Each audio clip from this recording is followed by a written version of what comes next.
What is good? And welcome to another episode of the Revolution Roundtable podcast. I'm your host, Joshua. And today we have a special guest in the building today, JB Peace. What's up, y'all? Appreciate you for being on the podcast today. And today's going to be a lot of action packed stuff. But first, let me introduce JB Peace. He is a future doctor, artist, and a part of the Spiritual Revolution family. Good friend of mine, and just a good dude overall. So I appreciate him for being on the podcast. Thank you, man. Thanks for having me. Yeah, for sure. So, starting with the first topic is prayer. So, for a couple months, you've been posting kind of daily prayer journal on your stories Mhm. and called Recommitting to Daily Prayer. Talk about that and what is your definition of prayer?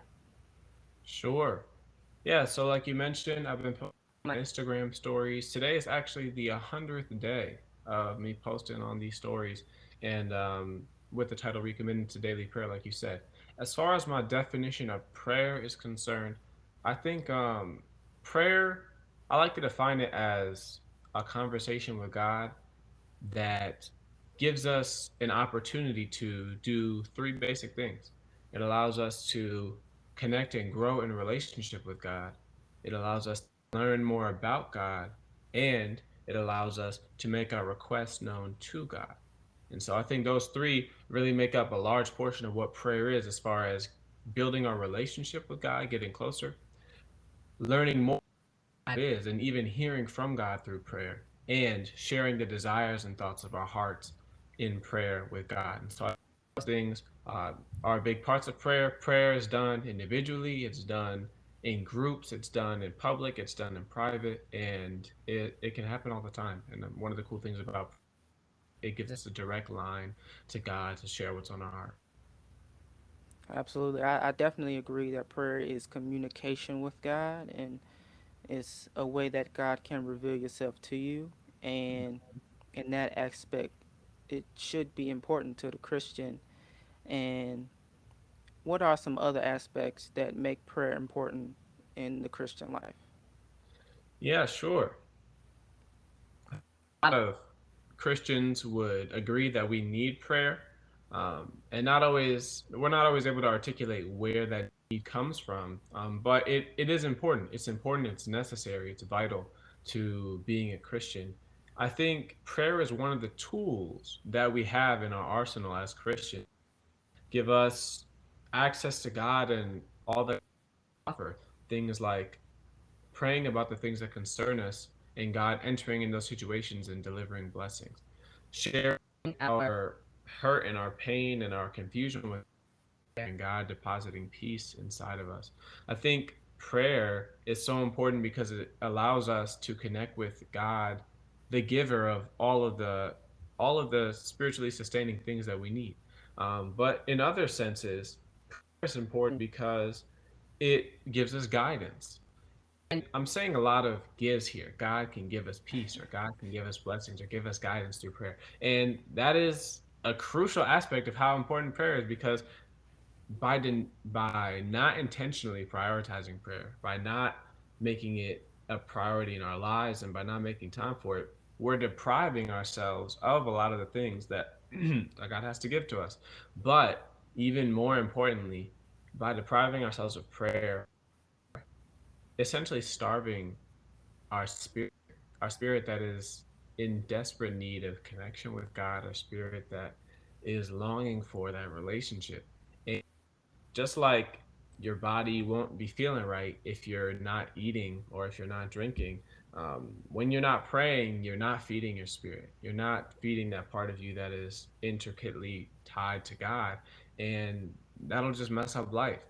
I know that when I haven't prayed, I felt depressed, I felt anxious, I felt confused and lost and disconnected. And so I think that's why prayer is so important because it's allowing us to get what we need from God, but also to allow God to connect with us, to commune with, to feed our spirit.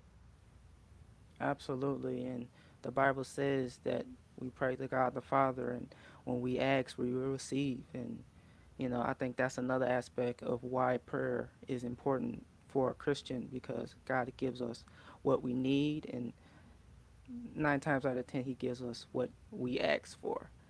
Yeah. And yeah, so that's great. Another question. It,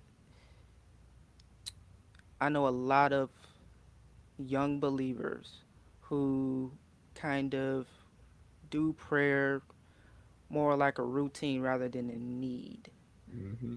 Uh, so they're just doing prayer just to get it out the way. They're just doing prayer just because their parents told them to, or because their pastor told them to, rather than praying because they need God to lead them in their life. What are some tips that you can help young believers with to look at prayer more like a need than a routine? Sure. So I appreciate what you just said before this question, and I'm gonna use that in the context of the response to this question. I really like just in general on this podcast how you're biblical stuff and applying it to these questions and trying to find the answers from the Bible. And I think that gives us a great layout for how we're supposed to live as Christians. And so I really respect and appreciate that. The Bible also talks about, and Jesus actually said this. So, even at Jesus speaking in the Bible saying that we were supposed to pray without ceasing, to pray and pray continually, pray openly. And Jesus even teaches us how to pray. And even more than just teaching us how to pray, Jesus exemplifies and models prayer. We see Jesus praying in the Garden of Gethsemane before going to the cross, bringing that concern before God. We see Jesus praying and blessing over disciples, and even just how Jesus would go in private places to pray before and after doing ministry. And you could just see how in the Bible, Jesus's prayers are intricately connected to Jesus's mighty works. They weren't a separate thing. Jesus was going and praying to God because he knew that relationship was important, and because he was modeling for us how we could experience God's power in our life through prayer.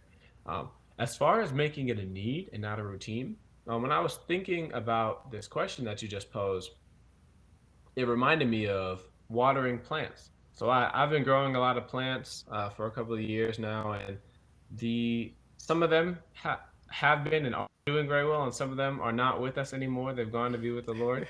Uh, but with the plants, I um, I made a habit to water them. It's one of the things you have to do to water them, and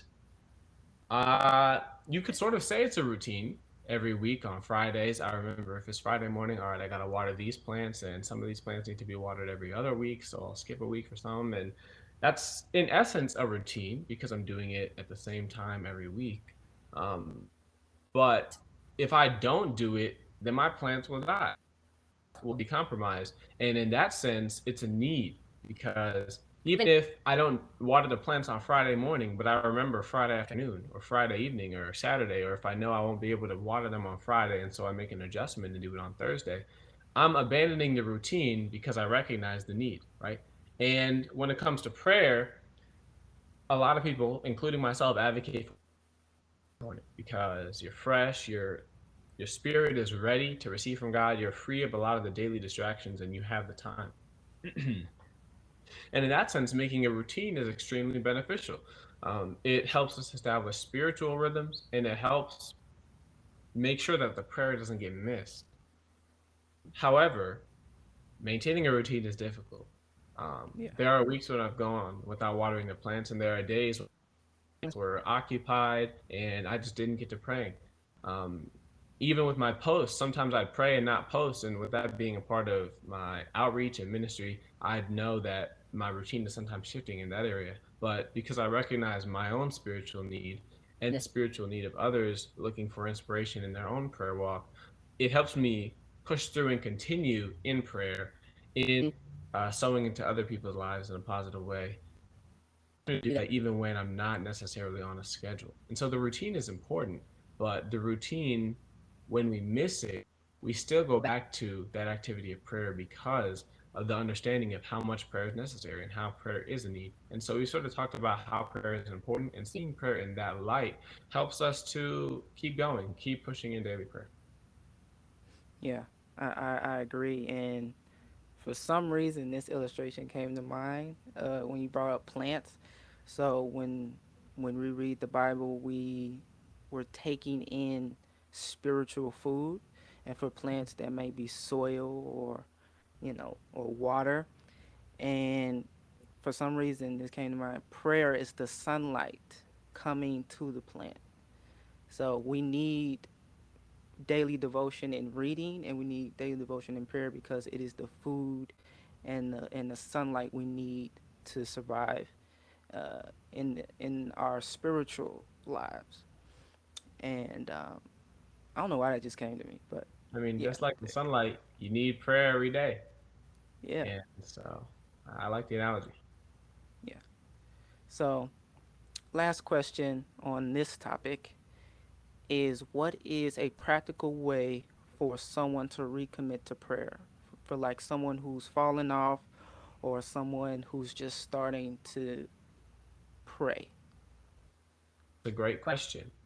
And part of the reason why I thought to call it recommitting to daily prayer was because initially I had started daily prayer kind of early in the pandemic when we were initially quarantining and we didn't really know what was going on. I was like, man, I'm at home all the time. I might as well pray Yeah, more more while I'm time. here. Yeah, Yeah. so I sort of established that, and that kept me going for a while. And then, like you mentioned, I fell off. I was losing motivation to pray. At that time, there was going on in the world that was just bringing me down emotionally and spiritually. And I was like, I wasn't seeking God the same way in the mornings.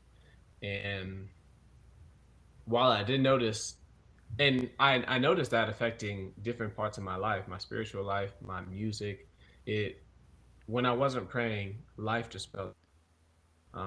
And when I entitled the stories Recommitting to Daily Prayer, every day I type recommitting, I remember that each new day is a new step in the prayer journey. This isn't the same walk, and I'm not in the same prayer space as in this streak or even as I was a week ago. The more time I spend in prayer, the more my prayer life is evolving, the more my relationship with God is complexifying and growing, and the more God is revealing to me about prayer. And so it's a recommitment. Every day, I might not feel the same level of motivation to get out of bed and pray or to open my Bible and read. Um, and I have to recommit every day. And as a sinner, every day I sin, and every day I fall short of godly perfection. And it's a recommitment. It's a reminder that this is something that's still important to me. This is something I'm still walking toward, and still pushing towards, and still fighting for in my life. And so when that's why it's a recommitment and a practical approach to that.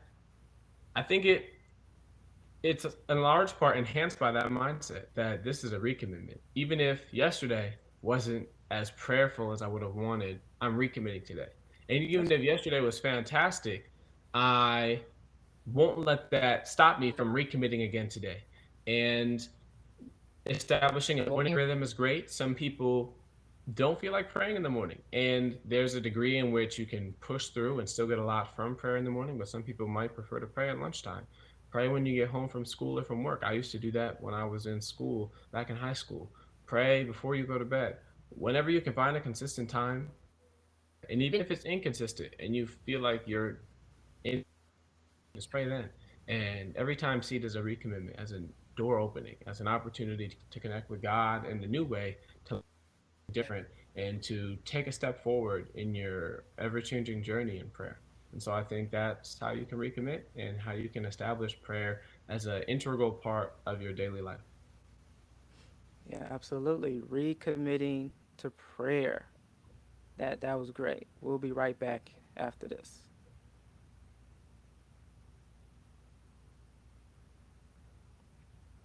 We are back again with JBP, our guest for these next two episodes. And one thing I want to say is you're an artist and you Mm-hmm. use music to put out your thoughts on a track. So, in your opinion, why is art and creativity such a relief for you? Yeah, great question. Once again, happy to be here and happy to talk about my art because it's a big part of my life. I started writing songs kind of at an early age, and I don't remember which round of Christmas it was, but one year in high school, my parents bought this like mic set that I thought was so exciting for me because I was like, man, now I have a microphone. I have an outlet. I could take these words and these melodies and put them somewhere and do something with that. And so art has always been a collaborative thing for me. That's why I've always been involved with getting people that I'm close with involved in my songs. One of the first songs that I did was called Counting, and it was with my squad, obviously about that. We had Chris, Josh, Justin on that one, and that was way back in 2018. And the song was, I mean, it was kind of big. It We got was like deep. 1,000 plays, 2,000 plays, and It was it was decent, man. yeah, it was nice. Now that was before Justin was making the beats for us, so I think we may have gotten that beat some other way. Yeah. But we the beat went hard and we went on the beat and we did our thing, you know? And it's funny even now listening back to that track because, our voices have changed.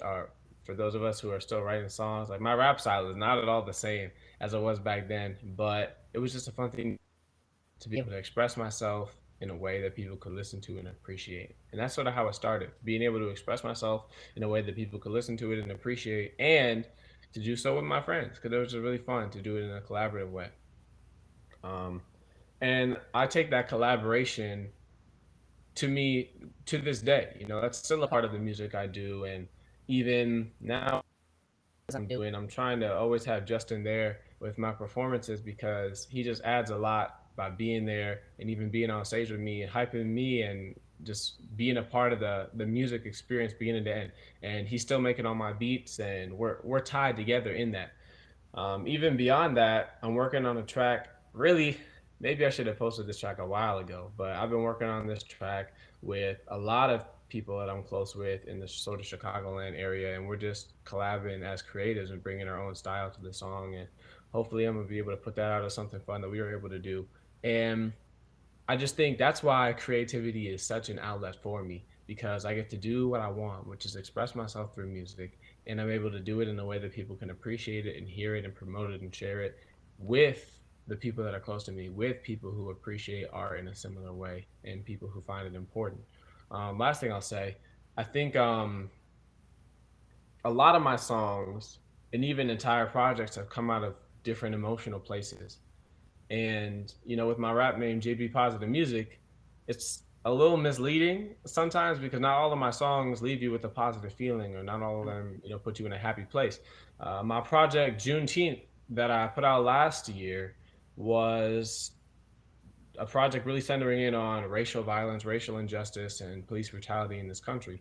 And those songs were tough because they're not really positive. They're more just negative emotions that I was feeling very in the moment after hearing about things like George Floyd being killed, Ahmaud Arbery, Breonna Taylor, Rayshard Brooks, and just it was hard.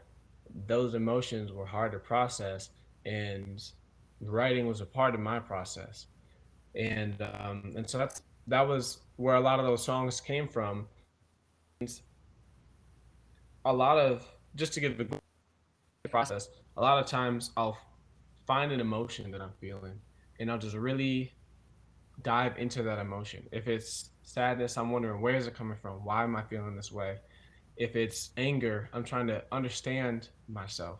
And then as I begin to understand, I try to write in a way best representative of those feelings in a way that often turns into songs. But before those songs come out, oftentimes I'm tweaking them so that they have a message, so that they can be received by an audience, and so that they, if applicable, have a message of hope that I've learned from these emotions. And now that I'm in a better emotional place than when I started the song, I'm able to put something out with a sort of hopeful spin on the end. And that's where a lot of my music comes from, and that is a big part of my emotional process. And songs were a relief to me, and that's why I turn to creativity a lot. And that's why I'm still doing music. You know. Yeah, absolutely. And with that counting song, man, listening back to that is so cringy because all of our voices are just like we're little babies back then. So Yeah. yeah, we're still all creatives.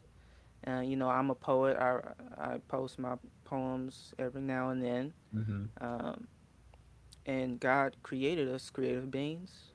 So we express those creative things in different ways. And I think that's because God is creative. The way He made different species, different skin colors, different planets, like all these things is a reflection of how creative God is. And Hmm. because we are the image of God, we are also creative beings. And I think that's one value Christians can take away from with creativity. And in your opinion, what is a value that Christians can get from specifically Christian creativity? Creativity, something made by a Christian. Yeah.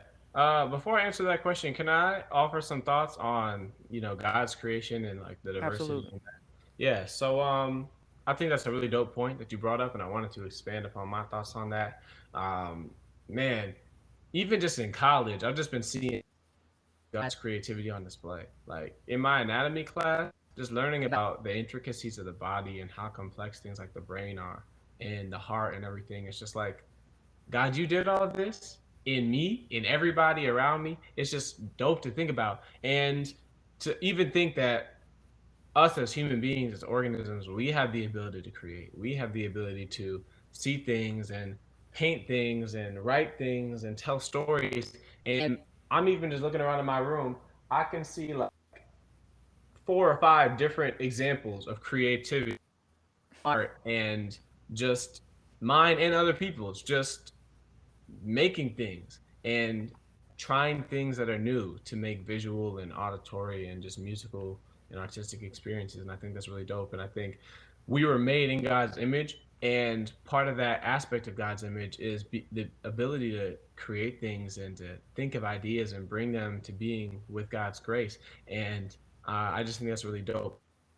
In the context of Christian creativity, you asked this question because I was actually thinking about this earlier today. So this year I've committed to fasting weekly. So every Wednesday I'm fasting, and when I'm fasting, I do a lot of things differently. I'll cut off social media. I won't eat or drink. And disclaimer: everybody fasts differently, and this is not Mhm. a fasting manual or whatever. My recommendation when This people is fast, not a rule for fasting. yeah, this is not a rule Disclaimer. for fasting.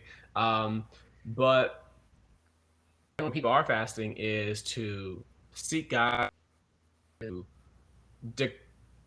to say no to things that might distract you from seeking God, and say no to the things that your body may think you need, so that you can remind your body of what you really need, which is a relationship with God. So the way I do that is by staying on social media for the day. I don't eat or drink, and I I will try to limit my media consumption to God honoring stuff. So specifically, that has to do with my music.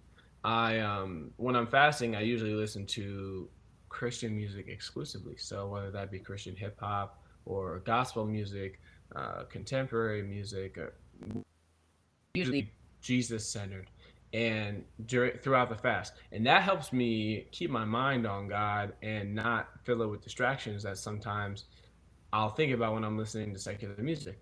And I think that's one of the advantages and one of the valuable Christian creativity. It's something that we can dive deep into in our faith and really do so unapologetically. Sometimes as a Christian, and if I'm listening to something that's Christian, it's empowering in a different way. And music of all kinds can be empowering and encouraging and be sometimes what you feel like you need in a moment. But Christian music and Christian creativity and Christian art, it has the ability to sometimes touch your spirit in a different way. It can remind you sometimes of God's goodness in your life, which may be what you need at a specific time.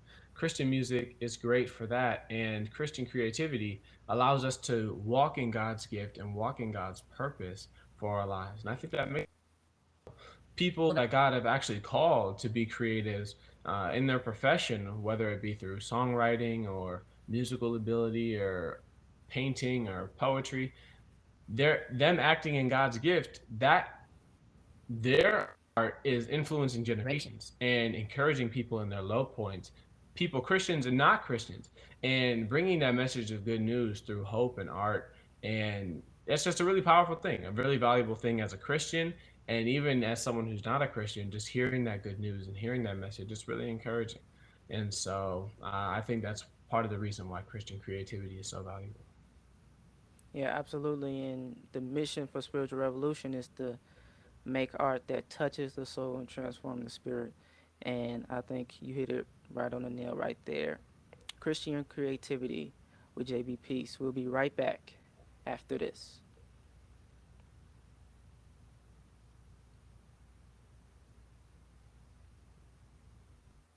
Okay, we are back with the last episode of the interview with JB Peace in the building. Hey, what's up?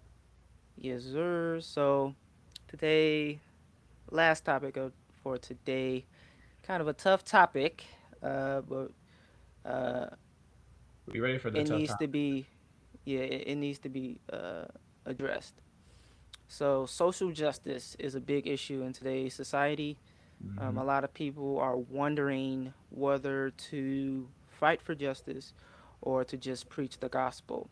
A lot of preachers just say preach the gospel. We don't need to fight for civil rights. And I just want your thoughts on why should social justice be important to Christians? Sure. Yeah, this can be a difficult question, um, but it's like you mentioned, an important and necessary question. You've talked about social justice on this podcast before, and Hmm. I know you shared your thoughts, and I'm encouraged by that. So if you haven't checked out some of those other episodes, check them out. But I think social justice has to be important to Christians, and we find examples of that all over the Bible. We see examples of Jesus going to the places where it's socially unacceptable and doing things that go against the social norm in all in the name of his love for all people. I think that example could not be more clear.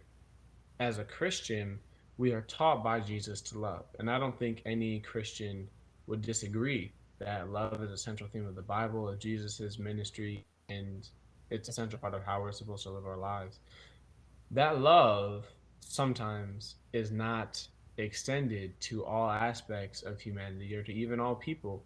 And I don't believe that that is the limit of what God has called us to, just loving other Christians or loving people with our church norms or loving people who even look like us, loving people in our local or geographical area. The love that Jesus showed, even by just dying on the cross, transcends all boundaries that human beings have constructed and applies to everyone. And in the same way, we are called to love and fight for the justice that all people are deserving. We see Jesus fighting against injustice even even in the Bible. And, an example that I think is often pointed to and that I like to think about when Jesus went into the temple and started flipping tables and whatnot, that Yeah. was in response to what he saw was something that was disrespectful to God and not right. We see Jesus not standing by when things are not right in a religious environment. Um, we see Jesus taking action. We see Jesus standing up and not being worried about making a scene. This is not me saying the only way to fight for justice is to flip tables.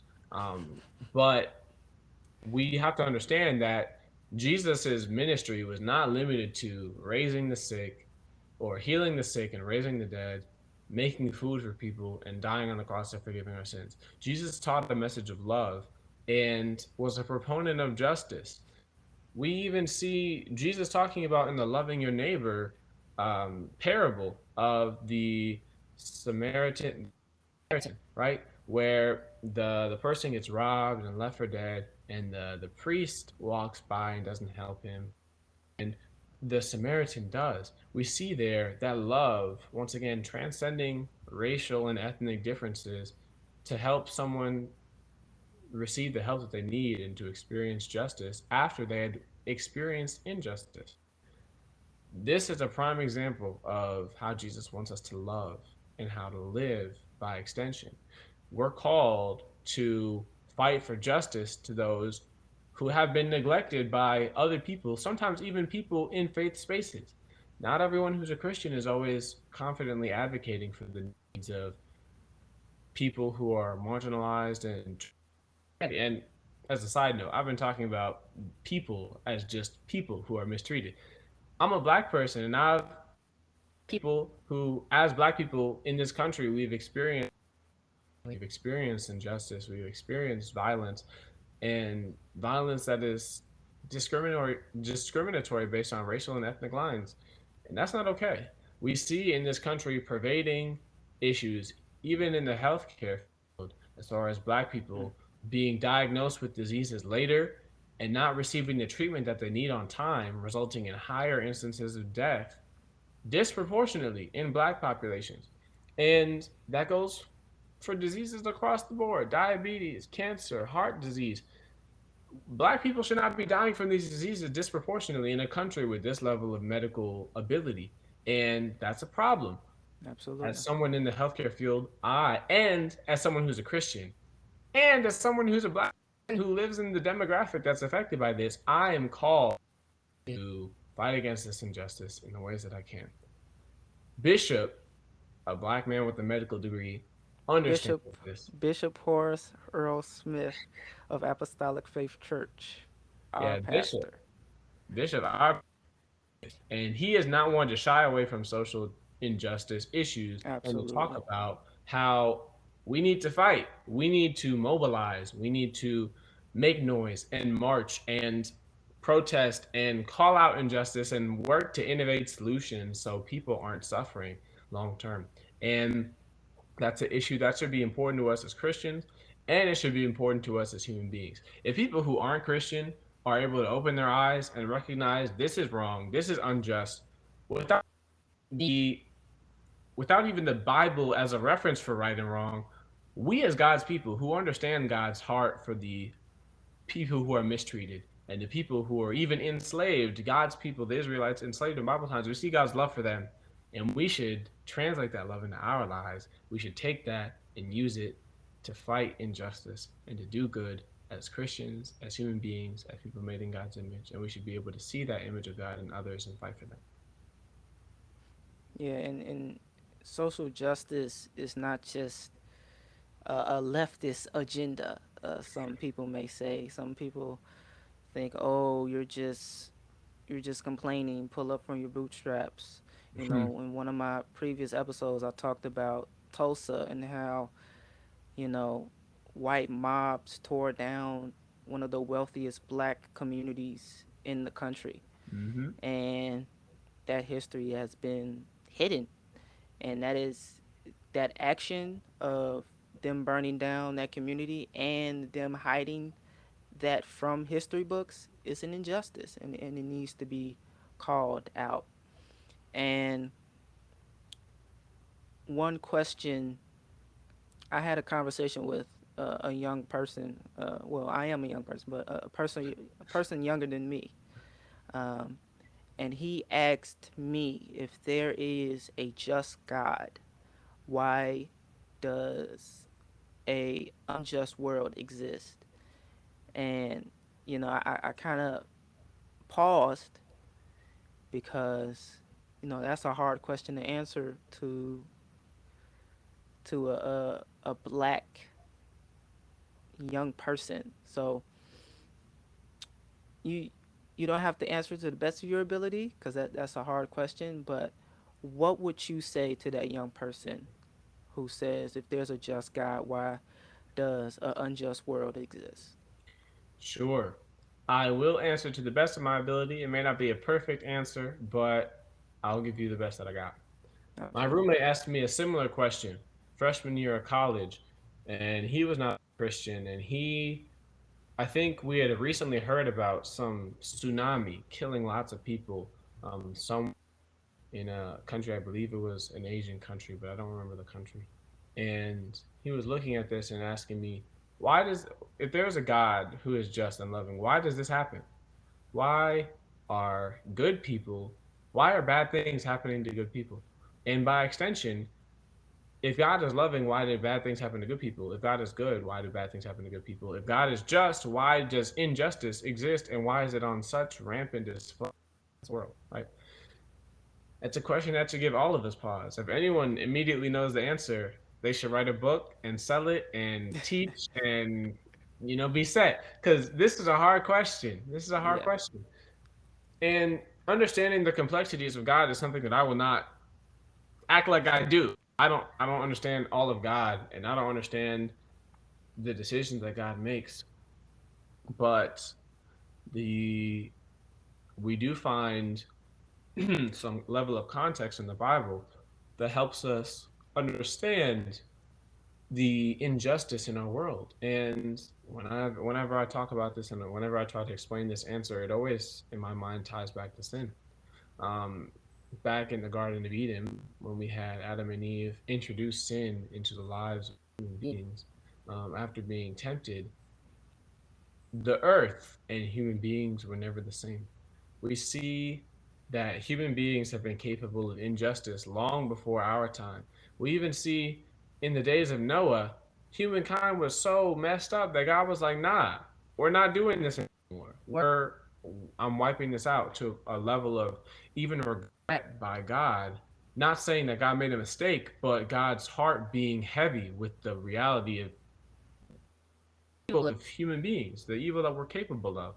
And we can see even in that God is not pleased with the injustice in our world. God is not happy when he looks at the world and sees evil being so normal and death being so widespread. These are not the things that please God or the things that God had intended in creating us. But when we introduce sin, actions that displeased God, that became a part of humankind. And humans became more and more capable of doing things that displease God, like injustice. We've developed systems and social structures and policies based on injustice and have wrecked the lives of billions of people worldwide through generations. And it hurts the heart of God and it hurts Christians who are seeking the heart of God. There is no if someone asks me why doesn't God just fix it? Why doesn't God just change it? If this hurts God's heart so much and God is all powerful, why doesn't God just step in and do something? Help the people who are hurting. Why do we see such pervasive human suffering? I don't know that. But what I do know is our sin, the consequences of sin are profound. They've led to humankind experiencing and causing these injustices. And it hurts our hearts as it should, and it hurts God's heart. But there is hope. There is hope. And leaving people on the God's heart is hurt, our heart is hurt note is can be kind of depressing. Yeah. Which is why I like to introduce the hope aspect that God is all powerful. Jesus is coming back for Christians. The church will be made new in a new world where injustice will not exist. The Bible says there won't be any crying or pain, and injustice will not exist in this world. God will be done, and God's heart will be pleased as we experience the world as God intended it to be. Us experiencing close relationship with Him and loving one another without things like injustice, racism, sexism, all of these things that plague our world today. And so there is hope. By committing our lives to Jesus Christ, by getting baptized and choosing to live our lives for Him, recognizing Jesus as the Savior who is redeeming us and forgiving us of sin, we gain access to this perfect world. Not in this life, but our spirits in eternity can better enjoy life as God intended it. and that's the hope that can keep us going despite the injustice that exists in our world. There's hope. Yeah, yeah, that's good. And you mentioned sin. Some people call it the human condition um, that plagues our world, that causes us to look at each other with hate. Mhm. And the only one who can cure us from this condition is Jesus Christ, which is our eternal hope.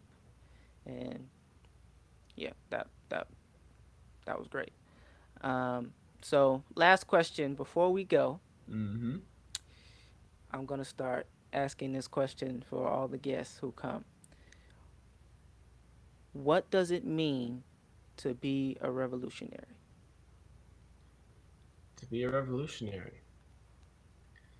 Good question. I think to be a revolutionary, you have to be able to see the change that is either coming. You have to see the change that's coming.